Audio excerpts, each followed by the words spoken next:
In his first year of university studies, Jeff Lockert, like most university students, felt ambivalent about a God whom the secular culture had convinced him wasn't there.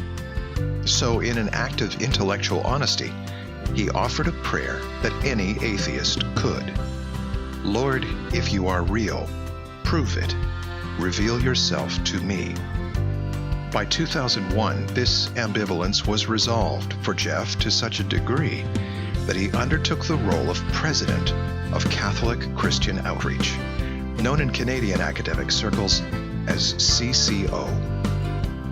With a personal and professional focus on investing in the lives of young leaders throughout Canada and the world, Jeff Lockert has spent his professional life since the start of the 21st century, leading this international Christian university outreach program into the future, and has become one of our Knights to Know.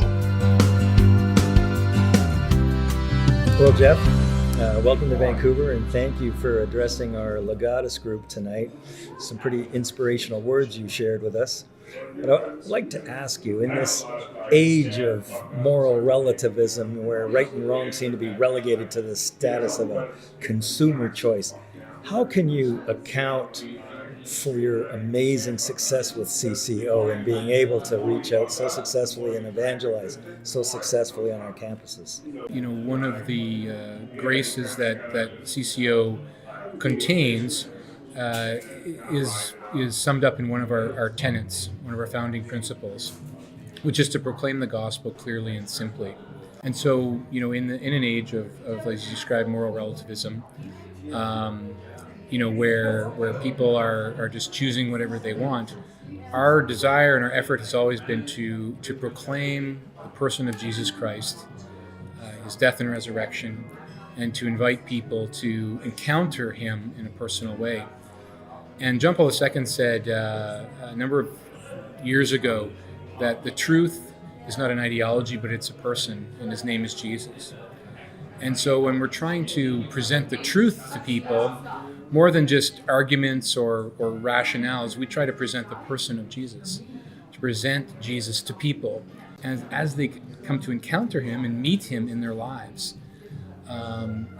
these sort of illusions of relativism fall aside because they encounter the truth, who is a person. And so then these other truths of the faith or moral life or other things start to become more discernible in their lives, because they have an orientation, they have a direction that they're looking, which is to Jesus Christ, the face of Christ. So, you know, we at the same time, we certainly try to understand the culture, the youth culture, and to tap into the natural sort of flows of that youth culture, but to use that to propose the gospel. So whether that's social media, being present in that space to connect young people there, friendships, which is still really important, young people reaching out to other young people, inviting young people, being in friendship with young people, or just things that are interesting to young people, events, activities, contexts that they want to be a part of. You know, we undertake that so that they can, so that we can present Jesus in a compelling, relevant, and in an attractive way. So one of the examples I gave tonight was we do a survey on campus where we invite young people to offer their opinion on spiritual questions. You know, do you believe in God? Who do you think the person of Jesus? Do you ever pray? And another question on there is, you know, would you be interested to meet with other students to talk about your faith? So every student still to this day likes to get something for free, and they like to eat. So we give them free food if they fill out our survey. But when they come, as they're filling it out, we have conversations with them, and we listen to them. We try to understand where they're coming from, and then we invite them to be a part of something where they can discuss these kinds of questions with their peers. And we get quite a good response there.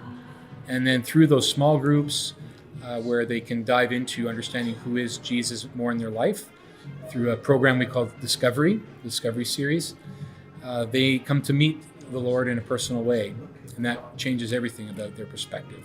What do you see as the core values you're trying to instill in these young students to really give them that flame, if you like, of the faith? Well, I would say that the process that we try to undertake is a threefold process. It's to proclaim the gospel clearly and simply so they can encounter the Lord. It's to equip them in a life of discipleship and formation of faith. So to learn how to pray, to understand the scriptures, the sacramental life, service. But then it's to commission them to go out and to respond to their baptismal call to be missionary disciples, to invite others. So it's actually an approach of spiritual multiplication.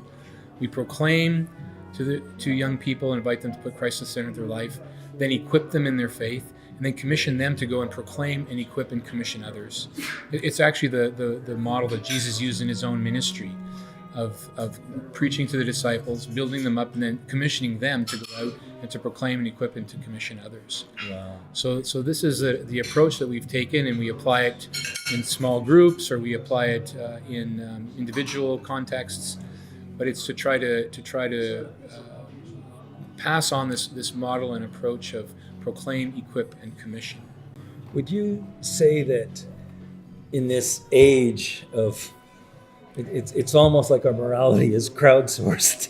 It's like we're deifying consensus when there's isn't any. It's like we're all fragmenting in every direction.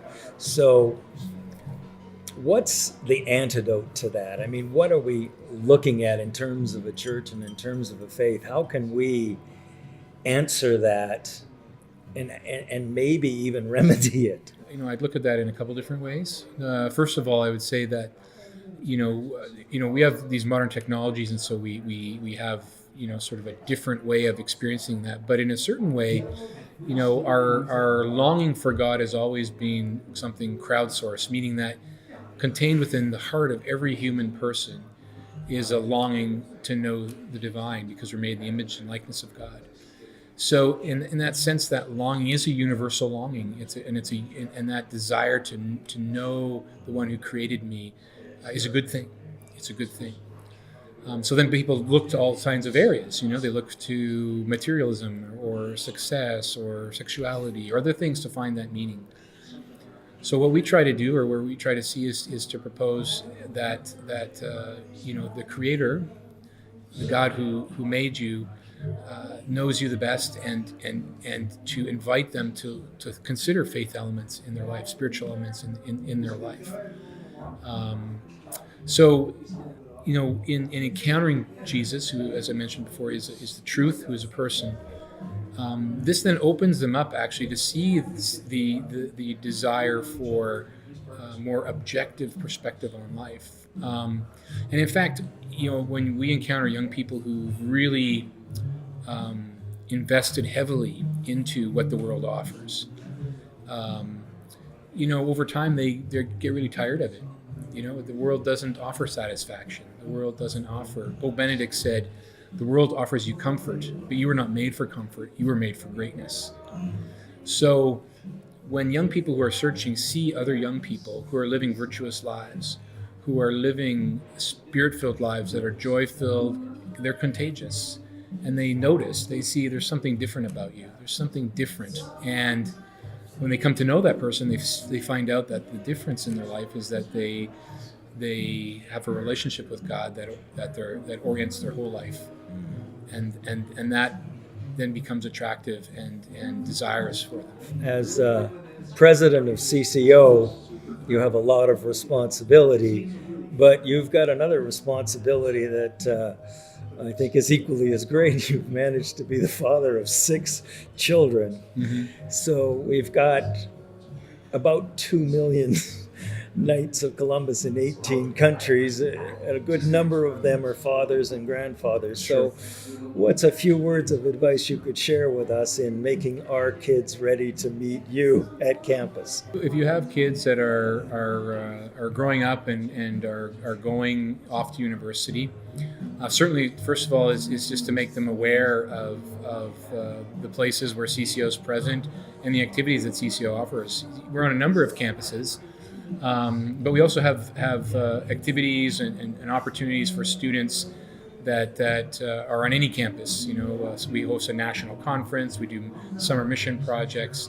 So there's a lot of, so just helping them to be aware of that, or maybe encouraging them to go to a university that has a CCO team present. I think as well, continuing to pray, for your kids is critical, because God knows them, God made them, God loves them more than even we can love our own children.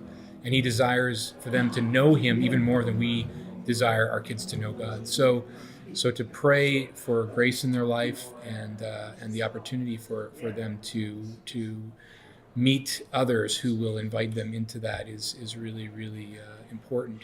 I think too, it's being a disciple yourself. As kids grow, we teach kids as they grow up.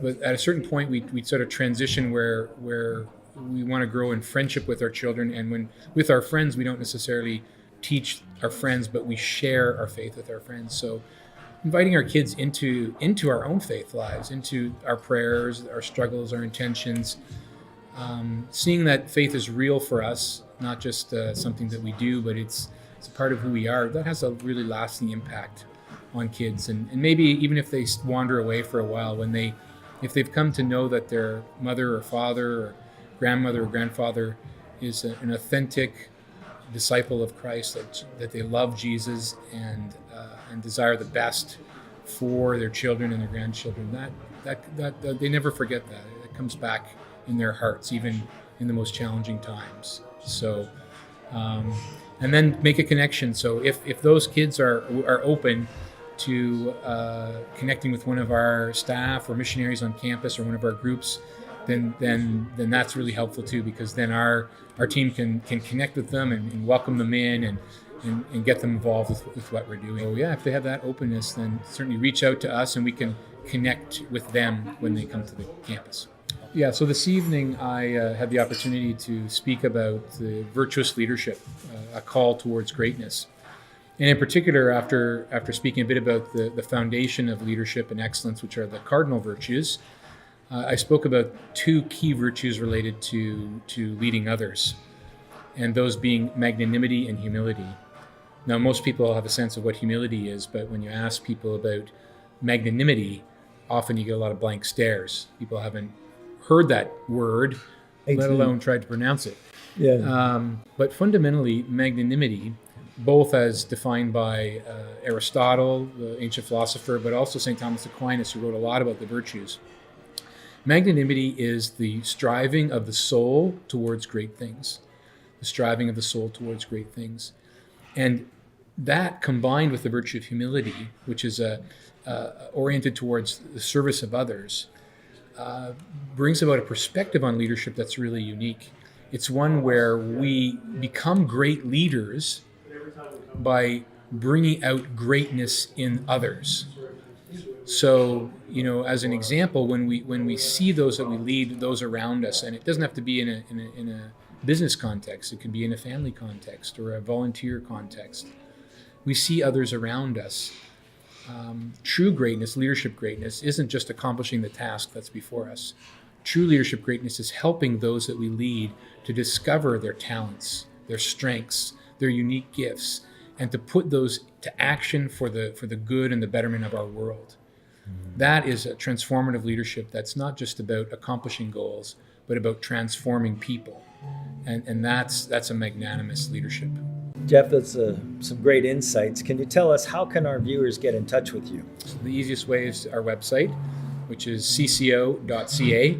Lots of info there, resources, and everything is there. Also, you might be interested, I write a personal blog on cultivating virtuous leadership, and that can be found at Jeff Lockert, all one word, JEFFLOCKERT.com, jefflockert.com. That's excellent. Thank you so You're much. welcome.